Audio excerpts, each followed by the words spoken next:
जब तक ऊपर वाला नहीं चाहेगा तब तक योगी जी हो चाहे मोदी जी, किसी के बाप में दम नहीं कि मार दे। आज इसी देश के अंदर कांग्रेस के एक नेता है प्रमोद अंजन कंजन, नाम नहीं पता यार,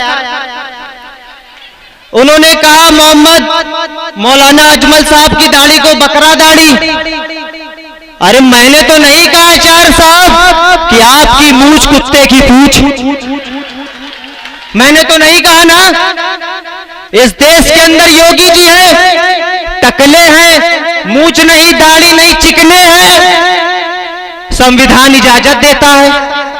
लेकिन अगर नाइंसाफी हुई तो मुस्लिम जात के साथ हुई।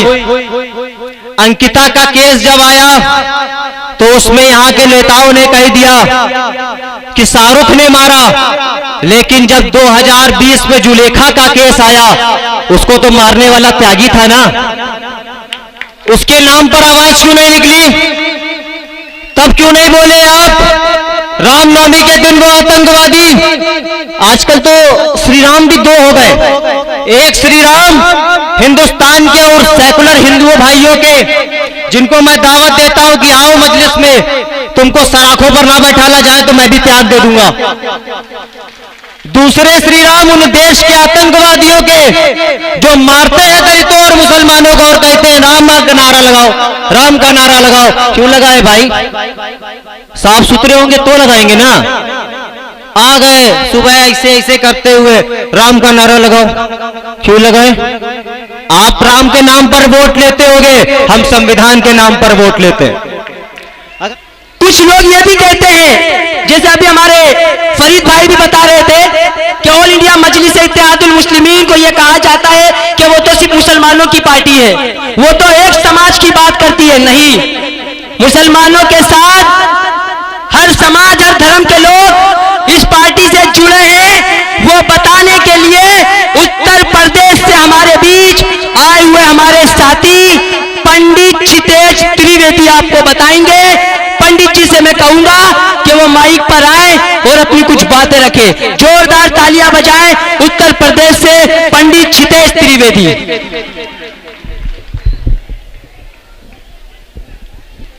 ओम नमः शिवाय। यहाँ पर उपस्थित मेरे बड़े भाई, मेरे बड़े बुजुर्ग, मेरी इज्जतदार माँ और बहनों, अस्सलाम वालेकुम रहमतुल्लाहि व बरकातुहू।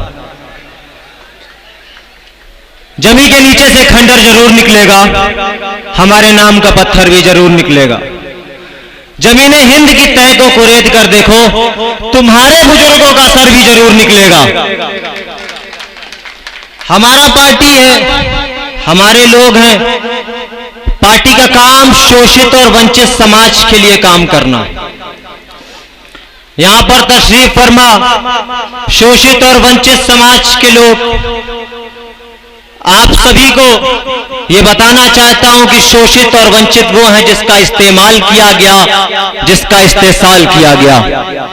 अगर इस देश के अंदर किसी कौम का इस्तेमाल किया गया डिस्पोजल गिलास की तरह, तो वो कौम कलमे ला इलाहा इल्लल्लाह मोहम्मद रसूलुल्लाह पढ़ने वाली कौम है।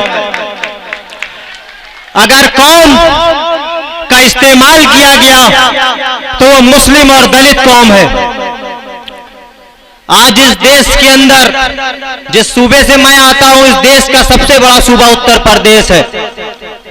आजादी के बाद दिसंबर के महीने में 1947 को लखनऊ के रफायाम क्लब में एक कन्वेंशन बुलाया गया, जिसकी सदारत मौलाना अबुल कलाम आजाद साहब ने की। उसमें हिंदुस्तान के सभी मुस्लिम नेताओं को बुलाया गया और कहा गया, ऐ मुसलमानों, देश आजाद हो गया है। देश के अंदर दो सियासी पार्टियां हैं। पहली मुस्लिम लीग है जो एक फिरका परस्त जमात है, दूसरी कांग्रेस पार्टी है।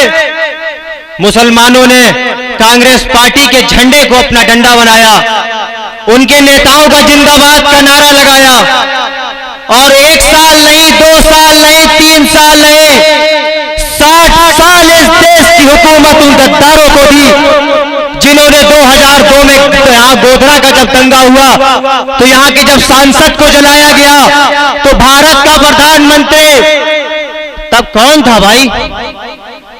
सत्ता किसकी थी भाई? जब वो एक सांसद को इंसाफ नहीं दिला पाए तो सोचते हो एक छोटे से आदमी को इंसाफ दिलाएंगे?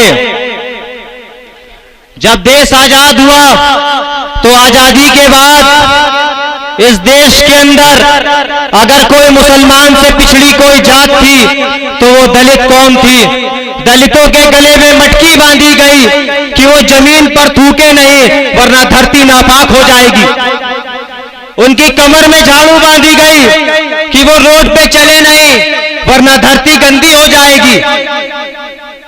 उनको लीचिंग के तौर पर मारा गया, उनकी मां बहनों की अस्मतें लूटी गई। लेकिन उत्तर प्रदेश के पंजाब की सरजमी से एक नेता निकला जिसका नाम काशीराम था। हिंदुस्तान के अलग अलग कोनों में गया और कहा, हे दलितों, इस संसद भवन के अंदर 131 सीट पार्लियामेंट में दलितों की है, लेकिन वो दलित तुम्हारी कौम के ऊपर हो रहे अत्याचार पर नहीं बोलेंगे। वो अपना मुंह तब खोलेंगे जब उनको जमाही आएगी, वरना मुंह नहीं खोलेंगे। दलितों ने काशीराम को अपना नेता बनाया और 4 बार उत्तर प्रदेश की सियासत का हिस्सेदारी दलितों को मिली। आज दलितों के पास सब कुछ है, लेकिन अगर नाइंसाफी किसी कौम के साथ हुई तो वो इस देश की दूसरी सबसे बड़ी आबादी मुस्लिम कौम के साथ हुई। अगर किसी को लीचिंग के तौर पर मारा गया तो वो मुस्लिम जात के लोगों को मारा गया। इसी गुजरात के गोधरा के अंदर बिल्किस बानो का केस हुआ और उन 11 लोगों को यहाँ की सरकार ने कह दिया वो बड़े शरीफ हैं, वो मंदिर में पूजा करेंगे। जब आप उनको आतंकवादियों को छोड़ सकते हो तो दिल्ली के अंदर सर्जिकल इमाम को क्यों नहीं छोड़ सकते भाई? वो इस देश के मुसलमानों की आवाज को बुलंद किया तो आपने उसको जेल में डाल दिया। मैंने उत्तर प्रदेश के मुसलमानों की आवाज को बुलंद किया तो उत्तर प्रदेश की एसटीएफ मुझको ले गई। रात को 12:30 बजे गुंडों की तरीके आके 4 दिन अपनी कब्जे में रखा, हाथ पैर बांध के मारा। लेकिन मैं भी बहुत असदुद्दीन ओवैसी साहब की पार्टी का नुमाइंदा, शेर तो शेर होता है। डरने और घबराने की बात क्या है भाई? जब तक ऊपर वाला नहीं चाहेगा तब तक योगी जी हो चाहे मोदी जी, किसी के बाप में दम नहीं कि मार दे। आज इसी देश के अंदर कांग्रेस के एक नेता है प्रमोद अंजन कंजन, नाम नहीं पता यार, उन्होंने कहा मोहम्मद मौलाना अजमल साहब की दाढ़ी को बकरा दाढ़ी। अरे मैंने तो नहीं कहा आचार्य साहब कि आपकी मूंछ कुत्ते की पूंछ, मैंने तो नहीं कहा ना। इस देश के अंदर योगी जी हैं, टकले हैं, मूंछ नहीं, दाढ़ी नहीं, चिकने हैं, संविधान इजाजत देता है।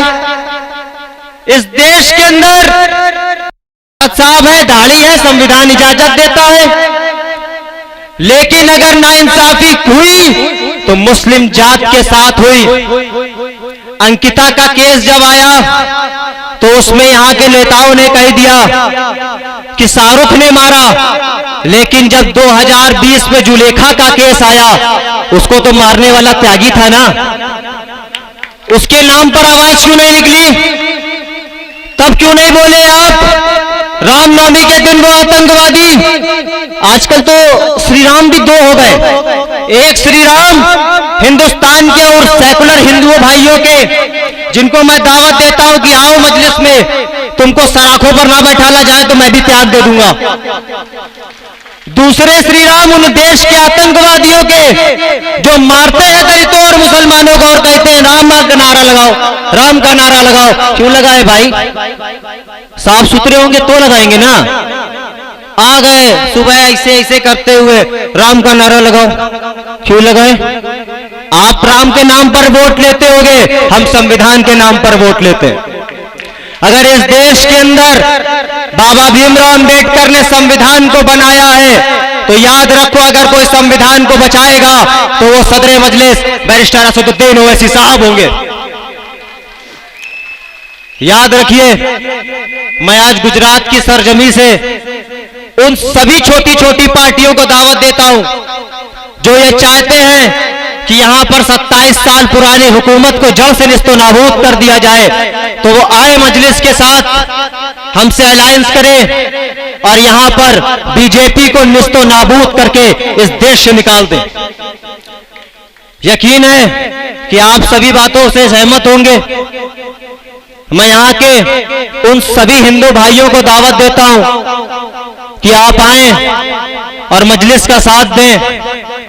यकीनन ये बात सच है कि आज इस देश के अंदर असदुद्दीन ओवैसी साहब की छवि इस मीडिया ने केवल मुस्लिम मुस्लिम मुस्लिम बना रखी है।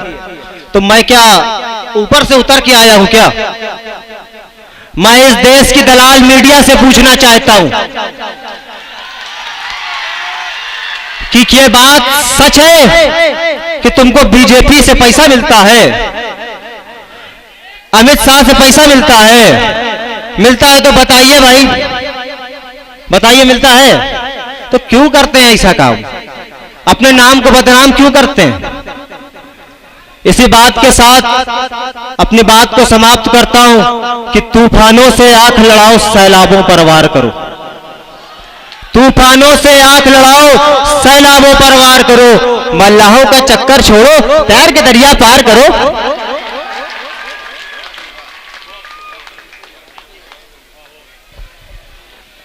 उत्तर प्रदेश के हमारे साथी पंडित क्षितेश त्रिवेदी, बहुत अच्छी बातें उन्होंने बताई।